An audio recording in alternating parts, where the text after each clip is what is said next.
நமசிவாய வாழ்க, நாதந்தாள் வாழ்க, இமைப்பொழுதும் இன்னெஞ்சில் நீங்காதான் தாள் வாழ்க. நம்ம வாழ்க்கையில் இவரை வாழ்த்த நம்ம வாழ முடியும் அப்படின்னு ஒரு தெய்வம் சொன்னோம்னா அவர் தான் எல்லாம் வல்ல சிவபகவான். நாளை குபேர பிரதோஷம். யார் ஒருவர் நாளை காலை முதல் இரவு வரைக்கும் ஓம் சிவ சிவ ஓம்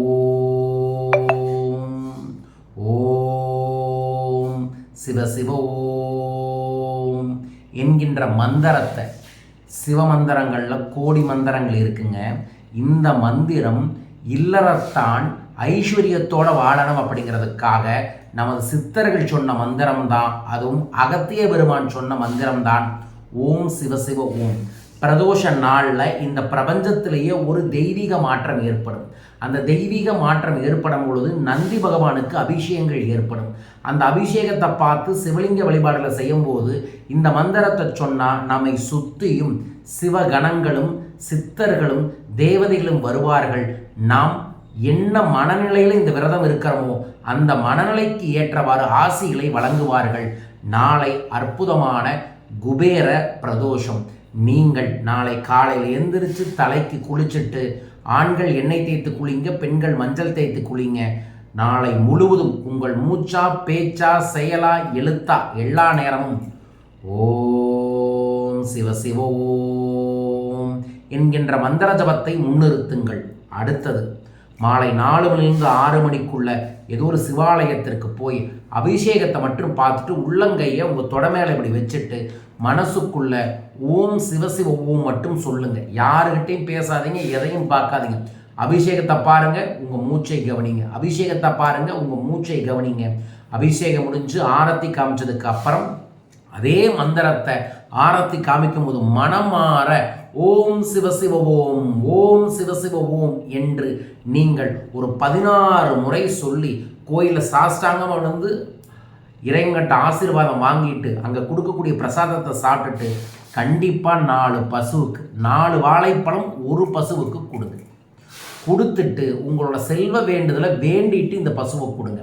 பிரதோஷ நேரம் பசுவுக்கான கொண்டாட்டமான நேரம். பிரதோஷ நேரத்தில் என்ன சொல்லுவாங்க, பிரதோஷ நேரத்தில் சிவமந்திரங்கள் ஒழிக்கிற இடத்துல அத்தனை தெய்வங்கள் வரும்னு சொல்லுவாங்கல்ல. அத்தனை தெய்வம் இருக்கக்கூடிய ஒரு உயிரினம் பசு.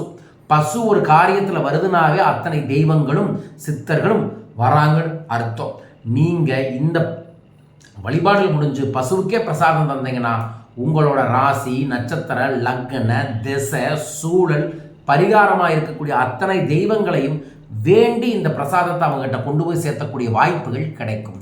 நாளை இதை செய்யக்கூடிய யாருக்கும் குபேரரின் அருளால் சகல ஐஸ்வர்யங்களும் கிடைக்கும். குபேரரின் பதவியை பிடிப்பதற்கு சிவபகவான் வழிபாடுகளை செய்தே வெற்றியடைந்தார். நாமும் அதை செய்து குபேர வாழ்வை வாழுவோம். நாளை நீங்கள் அனைவரும் இந்த வழிபாட்டை செய்து வளமும் நலமும் பெறுங்கள்.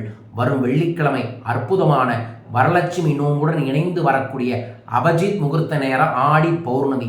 அன்றைய தினத்தில் நான் சிறப்பு சத்யநாராயண பூஜையையும் வரலட்சுமி நோம்பு பூஜையும் செஞ்சு இந்த கோல்டன் எந்திர கிரீன் தாரர் கார்டு மந்திர எந்திர தெய்வ படத்தோடு இருக்குது. இதை நான் பிரசாதமாக தரேன். இதை பர்ஸில் கேஷ் பாக்ஸில் பூஜை ரூமில் ஒட்டி வைக்கலாம். இந்த பிரசாதம் பெற உங்கள் பேரையும் சங்கல்பத்திற்கு பதிவு செய்ய கீழக்கக்கூடிய தொலைபேசி எண்களை தொடர்பு கொள்ளுங்கள். வரும் ஞாயிற்றுக்கிழமை கடனை தீர்த்து பணத்தை பெருக்கும் பண வள கலை பயிற்சி இலங்கை கொழும்புல நடக்குது. இலங்கையில் இருக்கக்கூடிய யாராக இருந்தாலும் கொழும்பில் வரும் ஞாயிற்றுக்கிழமை என்னை சந்தியுங்கள்.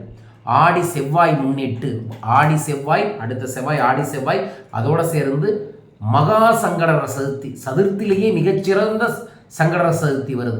இந்த ஒரு மகா சங்கடர சதுர்த்திக்கு விரதம் இருந்தால் 12 சங்கடர சதுர்த்திக்கு விரதம் இருந்ததாக பலன் கிடைக்கும்.